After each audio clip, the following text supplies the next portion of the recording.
साफ तौर पर राघव को उसकी बात याद थी और वो उसे इसे चुराने में मदद कर रहा था। इससे वो अतुलनीय रूप से आभारी हो गया। पॉट पकड़े हुए राघव सुनहरी तलवार के सामने पहुंचा। इसके चारों ओर लिपटी हुई जंजीर को देखते हुए उसने चुपचाप इसे महसूस किया। जंजीर तलवार के हिल्ट के चारों ओर सिर्फ हल्के से लिपटी हुई थी। जब तक जंजीर थोड़ी सी खोल दी जाती, वह तलवार को बाहर निकालने में सक्षम हो जाता। हम एक और जाल, सिर्फ एक मूर्ख ही इसके लिए गिरेगा, राघव ने जंजीर पर व्यंग्य किया।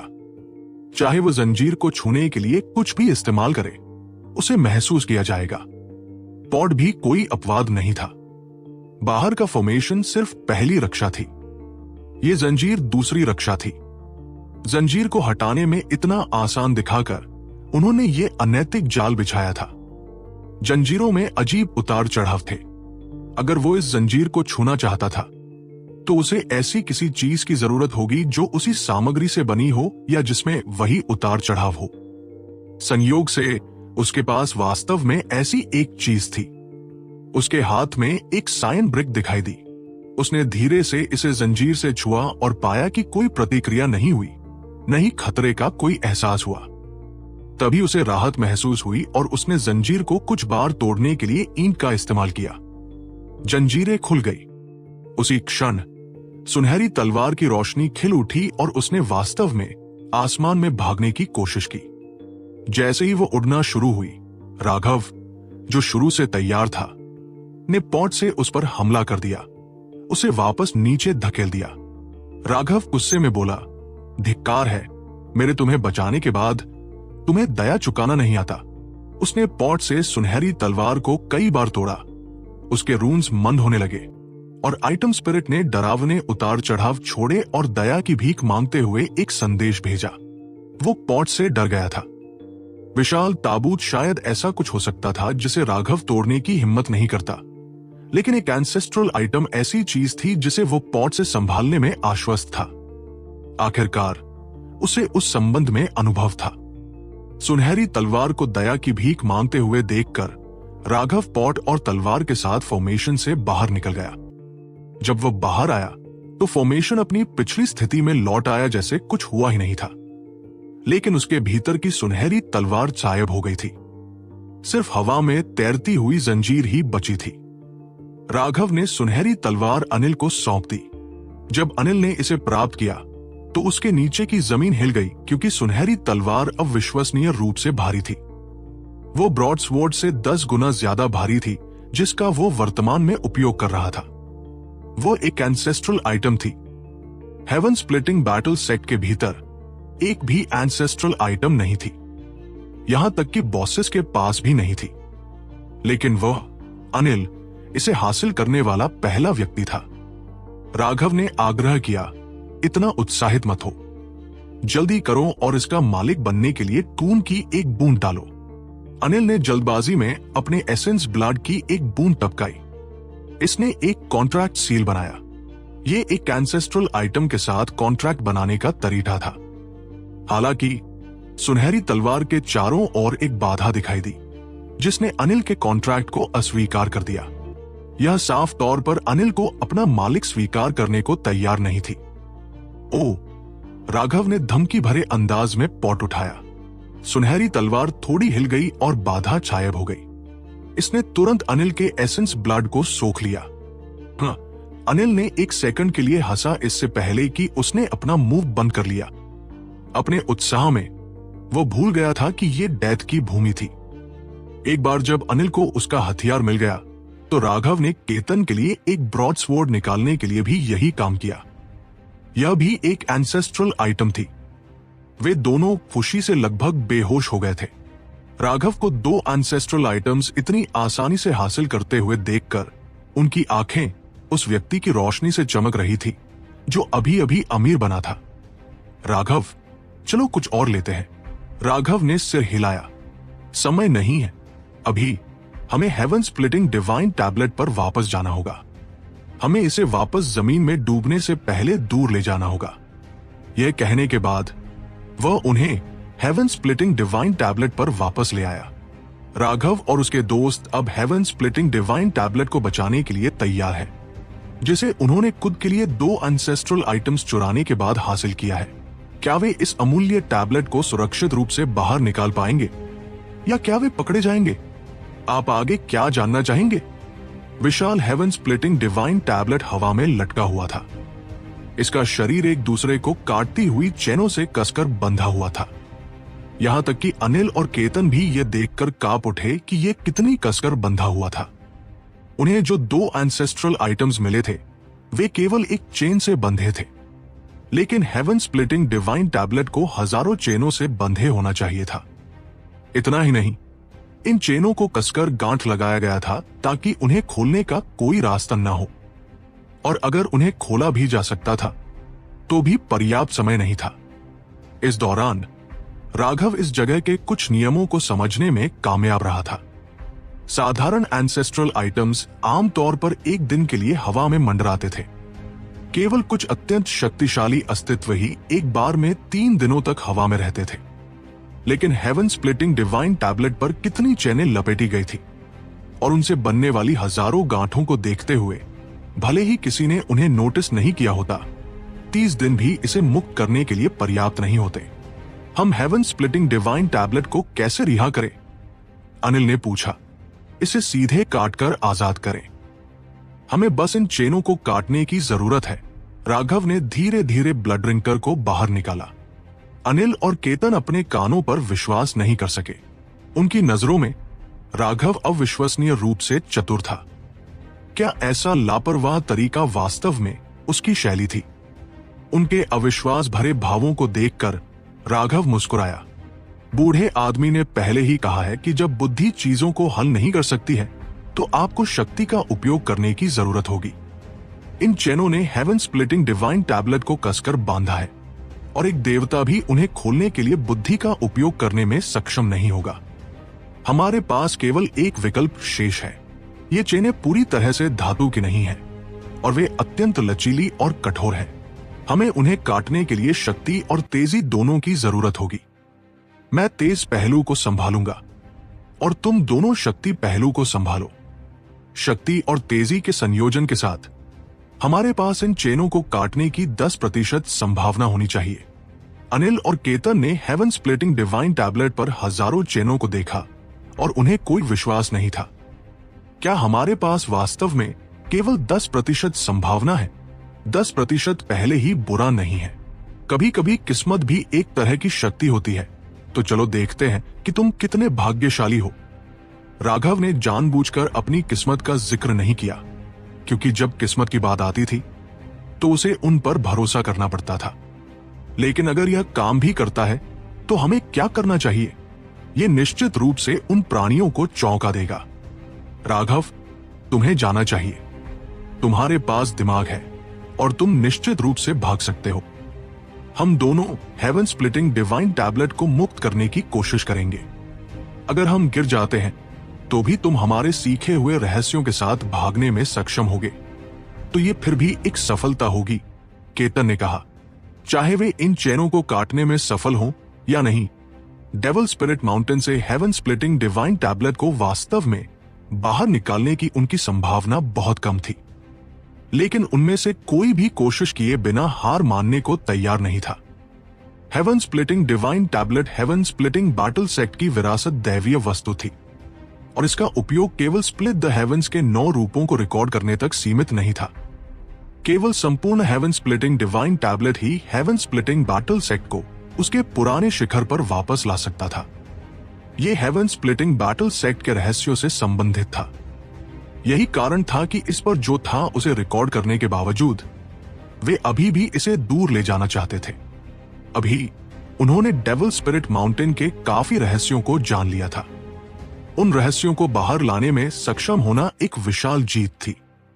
वे एक जुआरी की तरह थे जिसने पहले ही कई चिप्स जीत लिए थे और अब यह बहस कर रहा था कि क्या एक अंतिम जुआ जारी रखना है। अगर वे हार जाते तो वे कुछ भी नहीं बचते। यही कारण था कि केतन राघव को पहले छोड़ने के लिए चाहता था।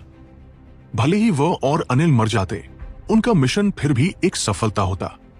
लेकिन अगर वे तीनों मर जाते तो वे सभी अनिच्छुक भूत बन जाते।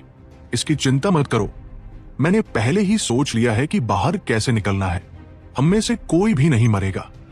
क्या तुम्हें लगता है कि एक नगण्य डेविल स्पिरिट माउंटेन मेरे लिए चीजों को मुश्किल बना सकता है? राघव मुस्कुराया। सच कहूं तो वो अब अत्यंत भावनात्मक था। अनिल और केतन दोनों लोहे की हड्डियों वाले पुरुष थे, अपने उद्देश्य के लिए मरने को तैयार सच्चे नायक। उस तरह का आचरण और आकांक्षा प्रशंसनीय थी। खुद को तैयार करो, हमें एक ही कोशिश में सफल होना है। राघव ने उन तीनों को हेवन स्प्लिटिंग डिवाइन टैबलेट के चारों ओर रखा। उसने पहले ही ऊर्जा जमा करना शुरू कर दिया था, जबकि अनिल और केतन ने गंभीरता से अपने नए प्राप्त एंसेस्ट्रल आइटम्स को बाहर निकाला। हालांकि वे एक एंसेस्ट्रल आइटम की पूरी शक्ति को बाहर लाने में असमर्थ थे। उनका उपयोग करने से उनके हमलों की शक्ति बढ़ जाएगी। अपनी ऊर्जा बर्बाद मत करो, तुम सफल नहीं होंगे। ठीक इसी क्षण उनके सिर में एक आवाज गूंज उठी, जिससे वे उछल पड़े। वरिष्ठ, क्या तुम दैवीय टैबलेट हो? अनिल की आवाज कांप उठी। हाँ बच्चों, तुम बहुत बहादुर और बहुत वफादार हो, और सबसे महत्वपूर्ण बात यह है कि तुम्हारे पास दिमाग और ताकत है। मैं बहुत संतुष्ट हूं, उस आवाज ने कहा। अनिल और केतन की आंखें भावना से लाल हो गई। अनिल की आवाज सिसकियों से घुट गई जैसे उसने कहा, वरिष्ठ, तुम्हारे बिना हमारा हेवन स्प्लिटिंग बैटल सेक्ट पहले ही मृत्यु के कगार तक गिर चुका है। हमारी विरासत टूटने वाली है। कृपया हमें बताएं कि हम तुम्हें बाहर कैसे ला सकते हैं। भले ही मेरा शरीर धूल में मिल जाए, मैं तैयार हूं। Heaven splitting divine tablet heaven splitting battle set के लिए बहुत महत्वपूर्ण था। यह उनकी एकमात्र आशा थी। मैं नेदर ब्लड लोगों के soul addicted to life formation से बंधा हुआ हूं। मेरा सार चूसा गया है और मेरे पास यहां से भागने की शक्ति नहीं है। इसके अलावा इन चेनों में से एक लाइफ डिवाउरिंग चेन है। यह जीवन की एक चेन है और शक्ति से काटना असंभव है। इसलिए अगर तुम कोशिश करते हो तो तुम बस खुद को व्यर्थ में खुला कर दोगे और यहां अपनी जान गंवा दोगे। इसका कोई मतलब नहीं है, हेवन स्प्लिटिंग डिवाइन टैबलेट ने कहा। तो हमें क्या करना चाहिए? अनिल ने अनिच्छा से पूछा। तुम कुछ नहीं कर सकते। तुम्हारी वर्तमान शक्ति के साथ मेरे लिए मदद करने का कोई रास्ता नहीं है। तुम्हारा वर्तमान स्प्लिट द हेवंस पहले ही मूल से भटक चुका है। मैं अब तुम्हें स्प्लिट द हेवंस का मूल प्रसारित करूंगा। तुम इसे अपनी वर्तमान शक्ति से समझने में सक्षम नहीं होगे, इसलिए जब तुम वापस जाओ तो इसे अपने वरिष्ठों को दे देना, हेवन स्प्लिटिंग डिवाइन टैबलेट ने कहा। अचानक हेवन स्प्लिटिंग डिवाइन टैबलेट की रून्स थोड़ी चमक उठी और एक सुनहरी रोशनी अनिल के सिर में चली गई। अनिल का पूरा शरीर हिल गया क्योंकि उसके दिमाग में नया ज्ञान दिखाई दिया। यह सील की गई यादों का एक सेट था जिसे हेवन स्प्लिटिंग डिवाइन टैबलेट ने उसे दिया था। उसने अभी इसे जांचने की हिम्मत नहीं की। ऐसी चीज बूढ़े आदमी के लिए छोड़नी पड़ी। जल्दी से चले जाओ इससे पहले कि तुम्हें नोटिस किया जाए, हेवन स्प्लिटिंग डिवाइन टैबलेट ने कहा। वरिष्ठ, शायद मेरे पास आपकी लाइफ डिवाउरिंग चेन से भागने में मदद करने का एक तरीका है। राघव एक पल के लिए सोचा और एक सियान ईंट निकाली। वह दैवीय भ्रूण का पत्थर का तकिया था। Heaven flipping seal. इस सियान ईंट को देखकर हेवन स्प्लिटिंग डिवाइन टैबलेट ने एक चौंकने वाली चीख निकाल दी। वरिष्ठ, क्या आप इसे पहचानते हैं? राघव हैरान था। बच्चे, तुमने इसे कैसे प्राप्त किया? हेवन स्प्लिटिंग डिवाइन टैबलेट ने एक सवाल के साथ जवाब दिया। राघव ने सीधे उसे दीवारों पर लाशों और दैवीय भ्रूण के बारे में बताया। थोड़ी देर बाद हेवन स्प्लिटिंग डिवाइन टैबलेट ने आह भरी। ये एक विशाल जाल है। शायद शुरू से ही ये एक विशाल आकाश को हिलाने वाली साजिश रही है। राघव, अनिल और केतन ने एक नजर का आदान प्रदान किया। स्पष्ट रूप से हेवन स्प्लिटिंग डिवाइन टैबलेट कुछ चीजें जानता था, लेकिन चूंकि उसने नहीं कहा, उन्होंने पूछने की हिम्मत नहीं की। Heaven flipping seal heaven flipping वेनरेट का मूल हथियार है। डेविल स्पिरिट माउंटेन में युद्ध के दौरान उसने अनगिनत हमलावरों को मार डाला। अफसोस की बात है कि हेवन फ्लिपिंग वेनरेट लड़ाई में गिर गया और हेवन फ्लिपिंग सील की आइटम स्पिरिट को मिटा दिया गया है। अब जो कुछ बचा है वह इसका शरीर है। इसकी कोई आत्मा नहीं है, इसलिए यह भी विकलांग है। जब तक जब तक क्या? राघव ने पूछा। जब उसने पहली बार ईंट देखी थी तो उसने इसे असाधारण महसूस किया था।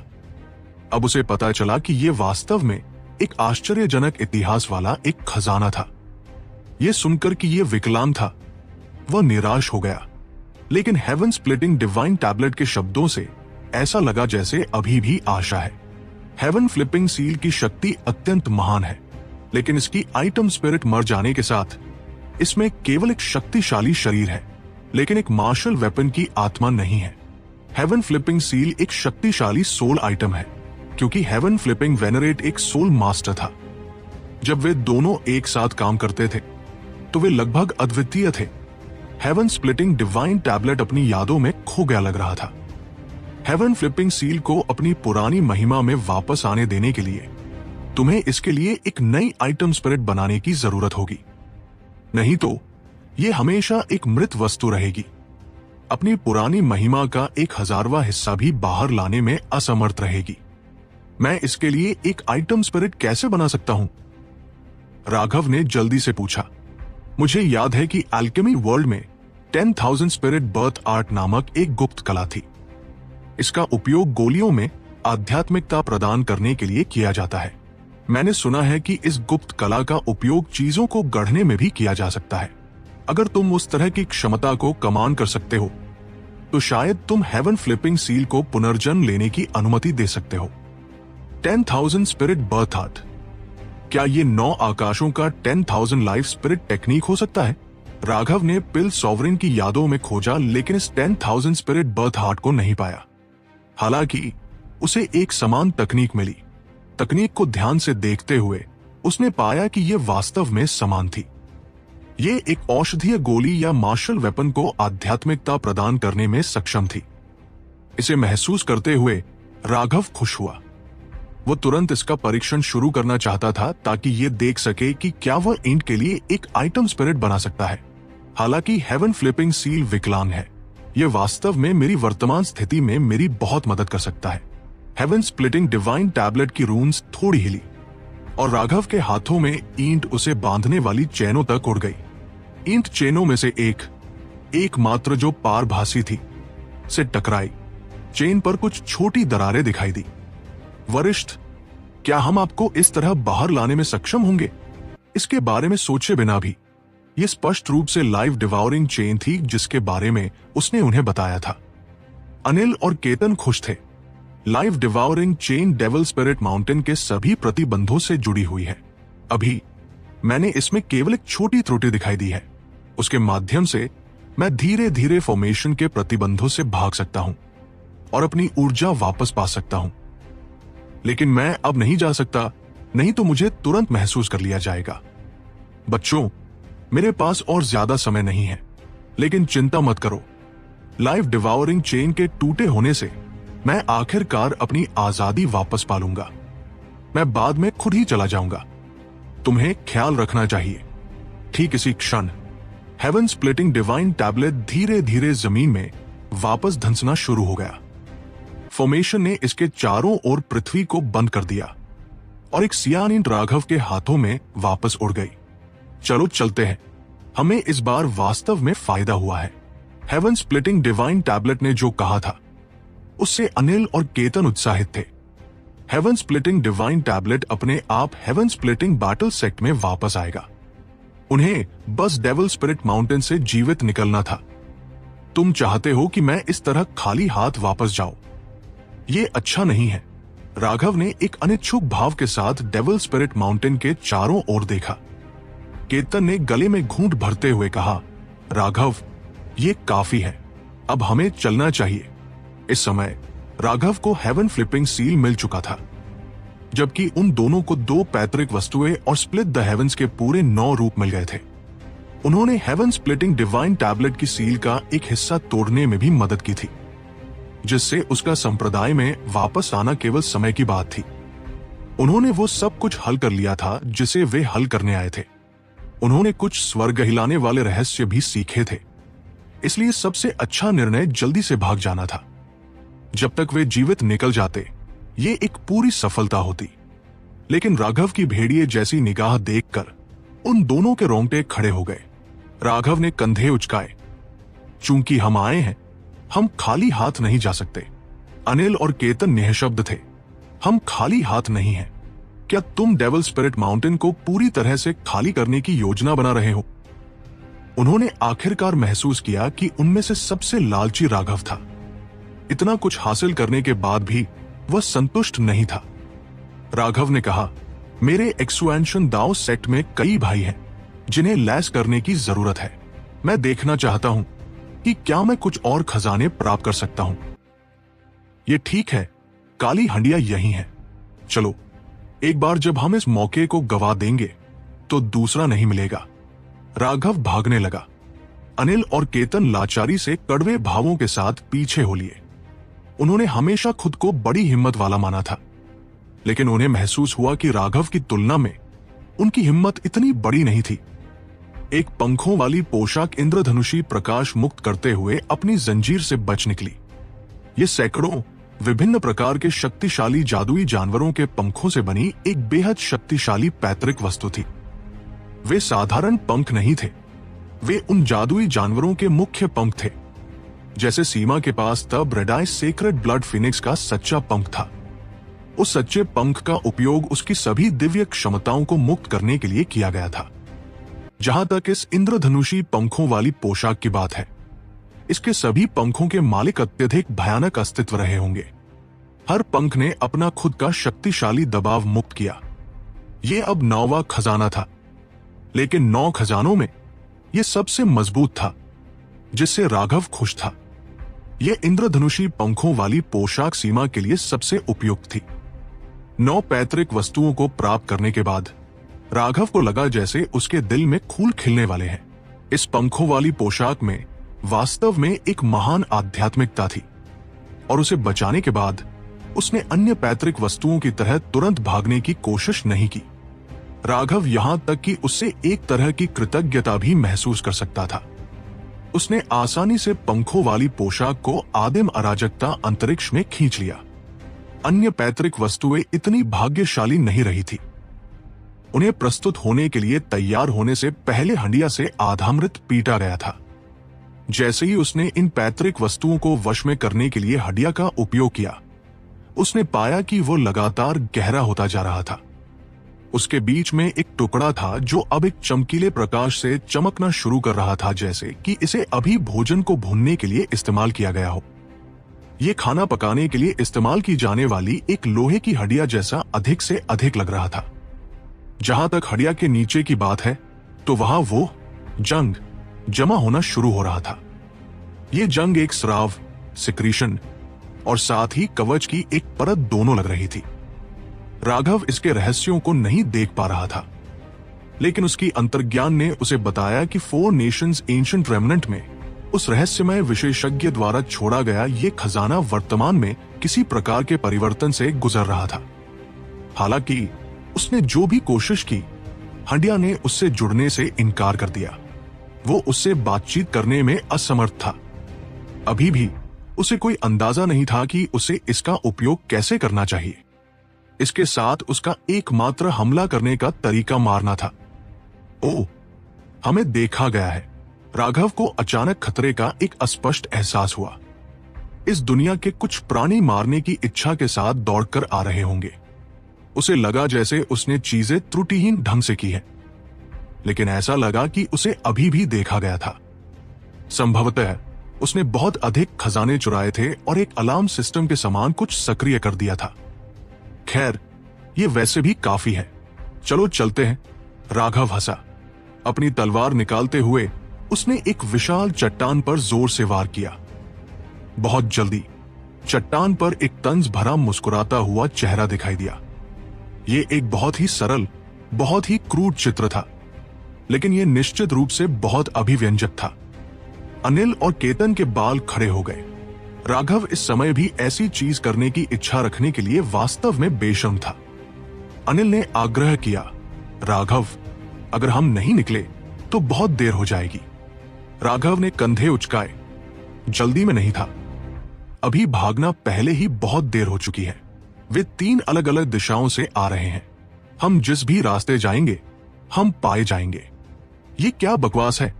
फिर तुम अभी भी इतने शांत क्यों हो? अनिल और केतन अपनी जान को जोखिम में डालने से डरते नहीं थे, लेकिन अभी उन्होंने स्प्लिट द हेवंस के 9 रूपों की विरासत और इतने सारे खजाने प्राप्त किए थे। वे मरना नहीं चाहते थे। राघव मुस्कुराया, ये ठीक है, घबराओ मत। हम दौड़ नहीं सकते, लेकिन हम लुढ़क कर बाहर निकल सकते हैं। जैसे ही उसने बात की, उसने अपनी तलवार उठाई। एक विशाल तलवार छुई आकाश को फाड़ गई और फिर जमीन में कट गई। Split the heavens 4। धमाका। अनिल और केतन हक्के बक्के रह गए क्योंकि उन्होंने राघव की तलवार को जमीन पर वार करते देखा। जमीन फट गई। हवा में 1000 मील तक धूल और चट्टानें फेंक दी गई। चलो लुढ़कते हैं। अनिल और केतन अब समझ गए थे। अपनी खोखली चट्टानों में छिपकर वे अन्य उड़ने वाली चट्टानों के साथ बाहर निकल आए। पहाड़ से नीचे लुढ़कते हुए अनिल ने प्रशंसा में कहा, यार, तो ये भी एक तरीका था। मैंने इसके बारे में क्यों नहीं सोचा? राघव ने जल्दबाजी में फुसफुसाया। चुप। जैसे ही वे खोखले पत्थरों में छिपे हुए लुढ़क रहे थे, प्राणियों का एक बड़ा दस्ता उनके सिर के ऊपर से सीटी बजाते हुए गुजरा। इस दस्ते में 100 से अधिक सदस्य थे। अनिल और केतन को डर का एक विस्फोट महसूस हुआ। ये प्राणी बेहद शक्तिशाली थे। एक के मुकाबले एक में अनिल उनसे डरता नहीं था, लेकिन अगर वो इतने सारे से घिरा होता तो उसके भागने का कोई मौका नहीं होता। ये प्राणी नीचे लुढ़कते हुए पत्थरों को पूरी तरह से नजरअंदाज करते हुए ऊपर से उड़ गए। राघव ने अचानक एक शांत चीख निकाली, फट जाओ। और जहां वे थे वहां एक विस्फोट फूट पड़ा। प्राणी बिना किसी झिझक के उस दिशा में दौड़ कर गए, लेकिन जब वे वहां पहुंचे तो उन्होंने केवल एक विशाल छेद देखा। उन्होंने एक भी व्यक्ति को नहीं देखा। जैसे ही वे हैरान थे कि क्या हुआ था, एक और विस्फोट दूरी में गूंजा और वे एक बार फिर दौड़ पड़े। ये कई बार दोहराया जाने के बाद वे अचानक रुक गए, कुछ महसूस करते हुए लग रहे थे। उनमें से एक नीचे झुक गया और बाल से पतली एक पारदर्शी डोरी, ट्रांसलूसेंट स्ट्रिंग, को बाहर निकालने के लिए अपने पंजे जैसे हाथ का उपयोग किया। इस धागे को देखना असंभव था जब तक कि आप करीब से नहीं देखते। प्राणी को जल्दी से उससे जुड़ा हुआ एक तावीज, टैलिस्मान, मिला। यह स्पष्ट रूप से इस्तेमाल किया गया था और अब कचरा था। यह कुछ ऐसा था जिसे राघव ने पीछे छोड़ दिया था। ये तावीज एक सेट में आते थे। एक विस्फोटक तावीज था, जबकि दूसरा डेटोनेटर तावीज, डेटोनेटर टैलिस्मान, था। इस तावीज का स्तर वास्तव में बहुत ऊंचा नहीं था। राघव ने उन्हें तब खरीदा था जब उसने पहली बार एक्सपेंशन दाओ सेक्ट में शामिल हुआ था। उस समय उसे तावीज बहुत अद्भुत और रहस्यमय अस्तित्व महसूस हुए थे और इसलिए उसने अध्ययन के लिए कुछ खरीदे थे। नतीजतन ये तावीज, जो एक सी एक्सपांशन विशेषज्ञ को भी नहीं मार सकते थे, ने यहां एक स्वर्गोल्लंघन करने वाला प्रभाव हासिल किया। राघव ने बहुत पहले ही इन तंत्रों को स्थापित कर दिया था, जबकि केतन और अनिल को यह भी नहीं पता था कि उसने ये कब किया था। पहले राघव ने प्राणियों को आकर्षित करने के लिए एक गड़बड़ी पैदा की। फिर उसने एक दूर के तावीज में विस्फोट कर दिया। जब प्राणी उस जगह पर पहुंचे तो उसने दूसरे में विस्फोट कर दिया। प्राणियों को दूर लुभाने के लिए एक चक्र बनाया। अचानक उन प्राणियों में से एक ने एक क्रोधित दहाड़ निकाली। वे जानते थे कि उन्हें धोखा दिया गया था। उसके बाद वे पहली जगह पर वापस दौड़ कर गए, लेकिन उन्होंने कोई अजीब चीज नहीं देखी। जब तक वे उस जगह पर पहुंचे तब तक राघव ने जमीन पर वार किए हुए पूरा एक अगरबत्ती का समय बीत चुका था। वे तीनों पहाड़ से लुढ़क गए थे और बिना किसी निशान के भाग गए थे। प्राणियों के नेता ने फिर एक रक्तरंग का जेड तावीज निकाला और उसे कुचल दिया। अचानक डेविल स्पिरिट माउंटेन तीव्रता से हिल गया और उसके हर कोने में एक कान छेड़ने वाला अलार्म गूंज उठा। अलार्म के बाद अनगिनत प्राणी उन भम्मरों की तरह बाहर निकल आए जिनका घोंसला छेड़ा गया हो। गश्त स्वर्ग और पृथ्वी को भर गई। एक पल में पूरा डेविल स्पिरिट माउंटेन अशांत हो गया, क्योंकि शक्तिशाली प्राणी सीटी बजाते हुए इधर उधर भाग रहे थे। उनकी शक्तिशाली आभा आकाश को हिला रही थी। इस समय राघव, अनिल और केतन जितनी तेज हो सके उड़ रहे थे। केतन ने उड़ते हुए चिल्लाया, राघव, क्या हमें खुले में बाहर निकलना चाहिए? हमें देखा जाएगा। ये पूरी तरह से अलग था जब वे आए थे। राघव का छिपा रहने का कोई इरादा नहीं था। वे अब अपनी आभा को भी नहीं दबा रहे थे और बस जितनी तेज हो सके उड़ रहे थे। राघव ने कहा, कोई और विकल्प नहीं है। हमें इससे पहले बाहर निकलना होगा कि वे निकास को सील कर दें, अन्यथा हम एक जार में कछुए होंगे। उसके अनुमानों के अनुसार जब तक ये प्राणी पूरी तरह से मूर्ख नहीं थे, सबसे पहली चीज जो वे करेंगे वो निकास को सील करने के लिए विशेषज्ञों को भेजना होगा। लेकिन उनके पास निकास के करीब विशेषज्ञों की एक सीमित संख्या थी।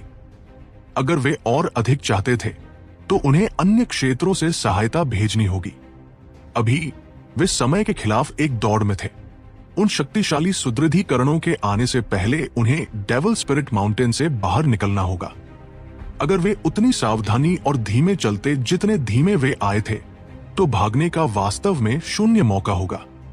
वे तीनों तेजी से उड़ रहे थे जब वे अचानक 10 से अधिक प्राणियों के एक समूह से टकरा गए।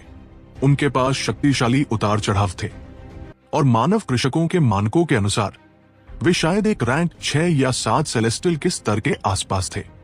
जब वे प्राणी दिखाई दिए तो उन्होंने तुरंत अपने चमगादड़ जैसे पंख फैलाए और उन तीनों पर हमला करते हुए तेज चीखें उत्सर्जित की। राघव ने पहले ही ब्लड ड्रिंकर के साथ एक रक्तरंग का प्रकाश भेज दिया था।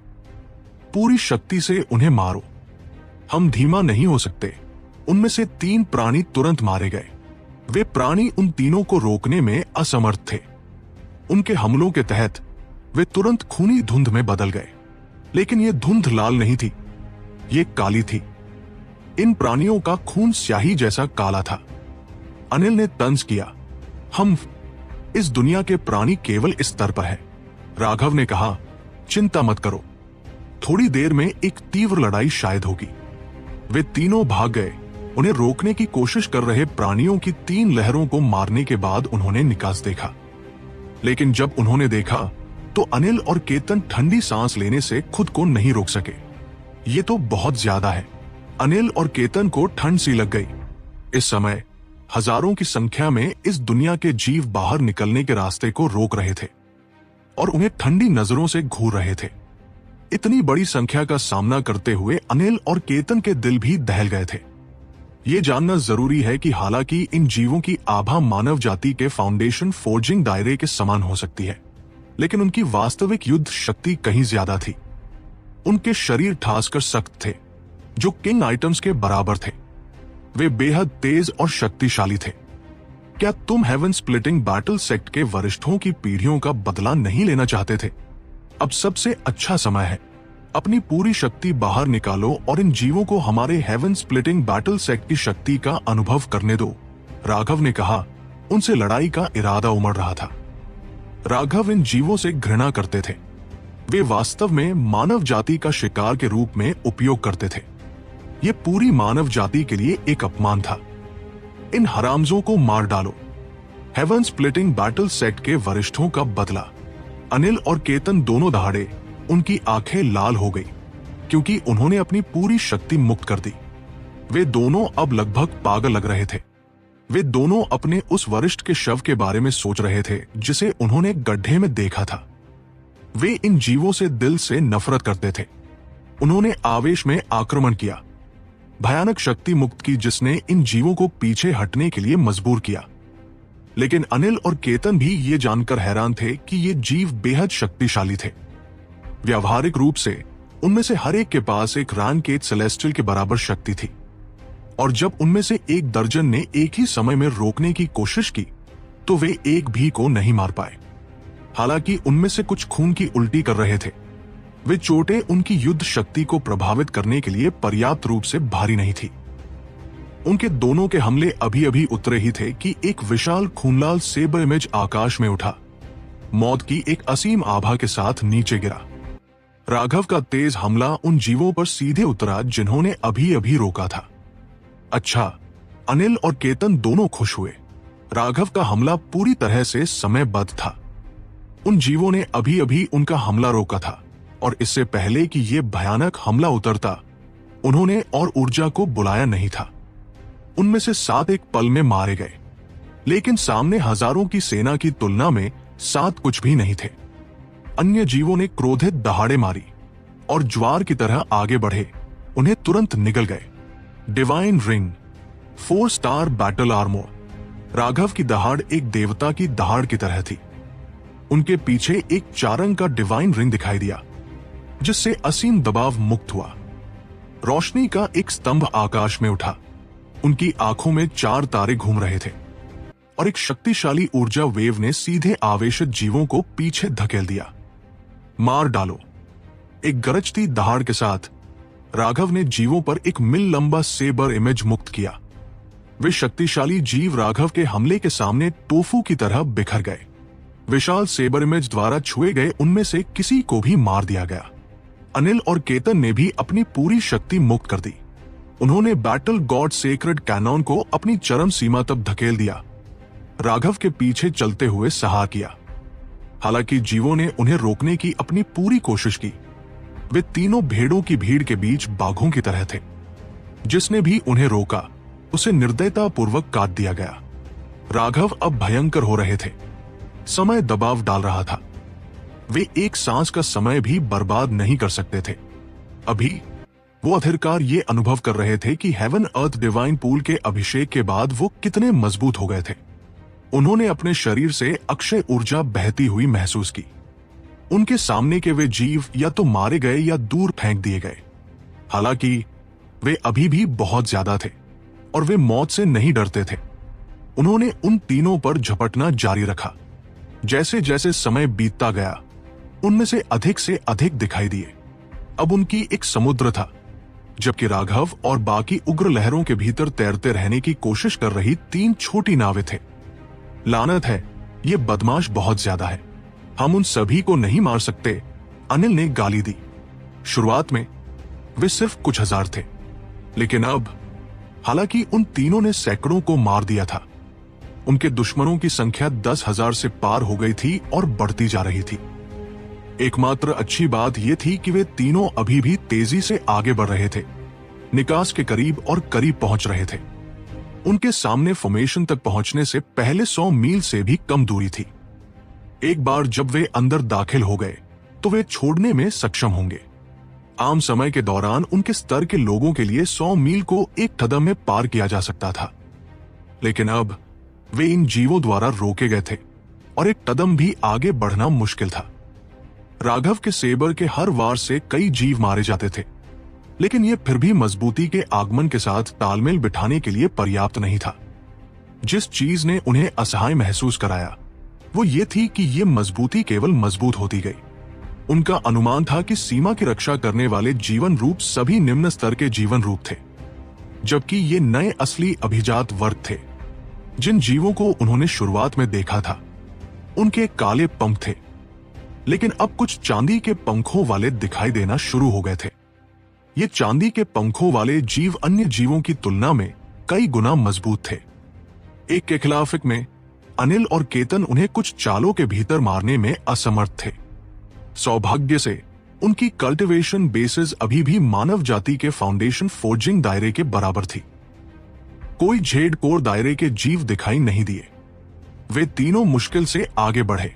चांदी के पंखों वाले जीव अधिक से अधिक दिखाई दे रहे थे, जिससे उन पर दबाव बढ़ रहा था, लेकिन अब वे निकास से सिर्फ 10 मील दूर थे। धमाका!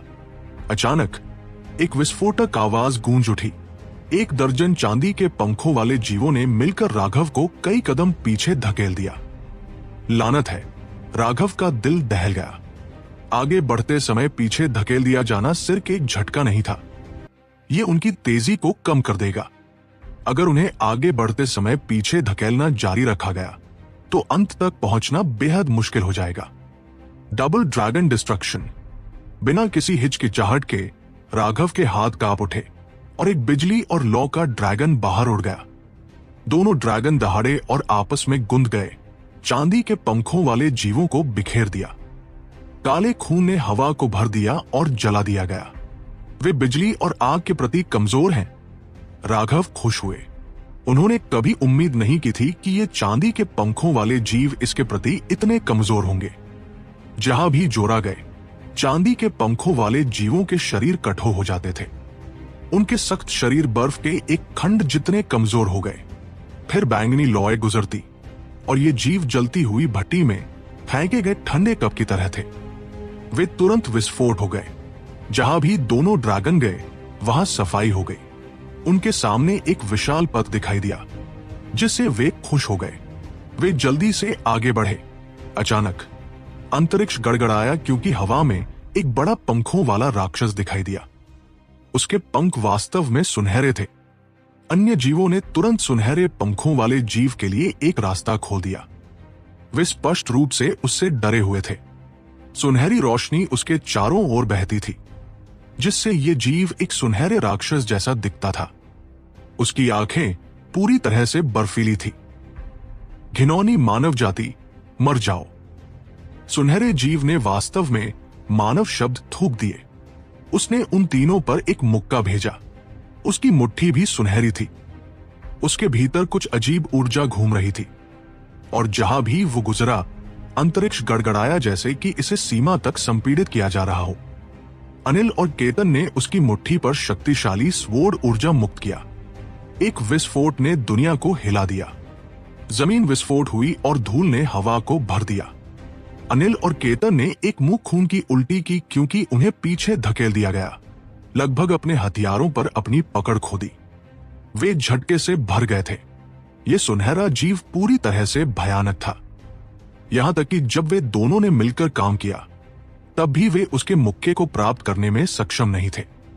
सुनहरे जीव ने उन्हें दूर धकेलने पर व्यंग्य किया।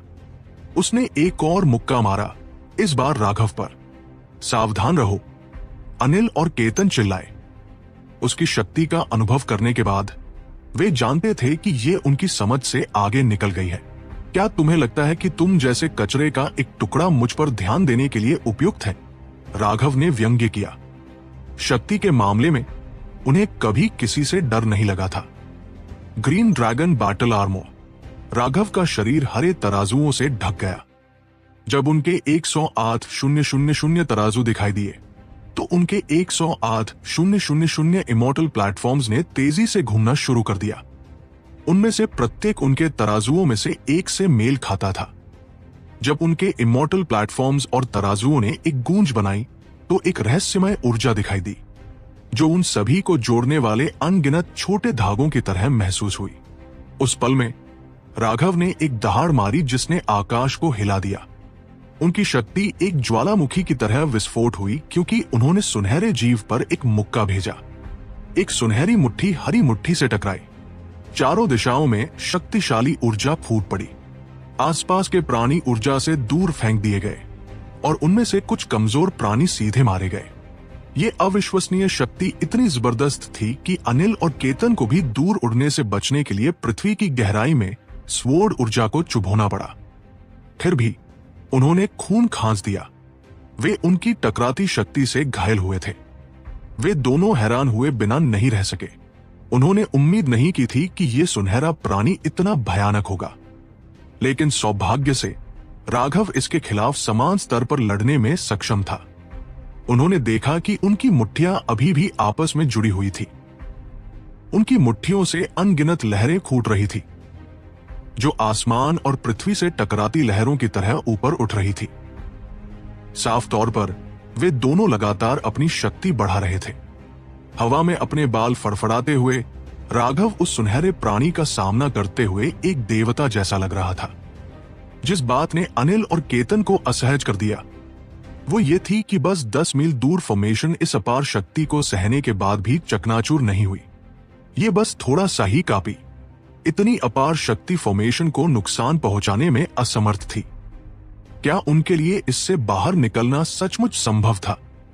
उनके दिलों में एक बुरा एहसास जागा।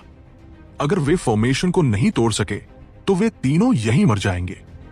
अकेले मरना एक बात थी, लेकिन वे शायद में उन लाशों में बदल जाएंगे। इसके अलावा उनके सारे प्रयास बेकार हो जाएंगे। लेकिन अब जब चीजें इस बिंदु पर पहुंच गई थी तो उनकी चिंता का कोई फायदा नहीं था। वे केवल अपनी उम्मीदें राघव पर ही रख सकते थे। उन्होंने खुद को केंद्रित किया, किसी भी पल हमला करने के लिए तैयार थे। सुनहरे प्राणी की तिरस्कार भरी मुस्कुराहट पहले ही गायब हो चुकी थी। उसकी जगह हैरानी का भाव आ गया था। उसे विश्वास नहीं हो रहा था कि राघव इतना शक्तिशाली था। घटिया मानव जाति, तुम्हारे पास इतनी शक्ति कैसे हो सकती है? सुनहरा प्राणी बोलते हुए राघव को ठंडे ढंग से देखता रहा, लेकिन उसने अपनी शक्ति बढ़ाना जारी रखा। इस बार अनिल और केतन ने साफ तौर पर देखा कि यह प्राणी वास्तव में मानव भाषा नहीं बोल रहा था। जब उसने अपना मुंह खोला तो वह को बाहर निकालने में सक्षम था, जिसने उसके अर्थ को व्यक्त किया, जिससे ऐसा लगा जैसे वह उनकी भाषा बोल रहा था। तुम मानव जाति को नीचा देखने वाले कौन होते हो? क्या इतनी अद्भुत है? राघव ने उपहास किया। सुनहरे प्राणी का भाव अचानक बदल गया। तुम के बारे में कैसे जानते हो? राघव ने उम्मीद नहीं की थी कि यह छोटा सा परीक्षण वास्तव में ऐसा रहस्य प्रकट करेगा। तो ये प्राणी वास्तव में का हिस्सा थे, लेकिन उसने पहले जो देखे थे वे विशाल थे। ये इतने छोटे कैसे थे? बेवकूफ, मैं कैसे नहीं जानूंगा? मैं यह भी जानता हूं कि तुम के एक बच्चे के अलावा और कुछ नहीं हो। शुद्ध रक्त वाले तुमसे कहीं ज्यादा मजबूत हैं, राघव ने उपहास किया। हालांकि उसने एक तिरस्कारपूर्ण भाव रखा। वो वास्तव में इसके रंग पर सावधानी से ध्यान दे रहा था। जब वह बोला तो उसने साफ तौर पर देखा कि उसकी पुतलियां थोड़ी सिकुड़ गई। वो उसके शब्दों से हैरान था। तो इसका मतलब था कि यह सुनहरा प्राणी शायद की सिर्फ एक शाखा थी, या शायद के वंशज थे। उसकी प्रतिक्रियाओं के आधार पर कि गहरी खाई में उसने जो कि स्केलेटन्स देखे थे वे इस दुनिया के प्राणियों के पूर्वज होने चाहिए। जहां तक के विशेषज्ञ का सवाल था, उनको मारने के लिए उसने अपने जीवन का बलिदान दिया था। वह से कहीं ज्यादा प्राचीन समय में लड़े गए युद्ध से संबंधित कुछ होना चाहिए। अगर ये प्राणी के वंशज थे तो क्या इसका मतलब ये नहीं था कि मैं लड़ाई उस पिछली लड़ाई से संबंधित थी? सिमन ने कहा था कि तथाकथित ढह गया था और का सफाया हो गया था।